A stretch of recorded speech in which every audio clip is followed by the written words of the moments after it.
2 days after the snowstorm. Made it back to work. Cannot tell where the driveway is.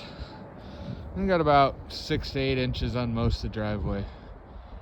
Probably closer to a foot down at the end from the snowplow. I had to park at that gas station across the street and walk over because I do not think the truck would have made it in. Well, time to plow.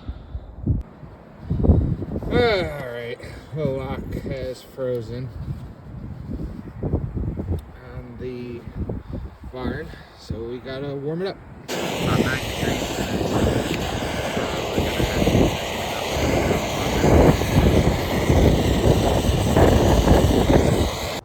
Torch worked. We got in. Here is my John Deere lawnmower with our snowblower attachment. A little cubby that'll keep me warm. And it's time to get started. And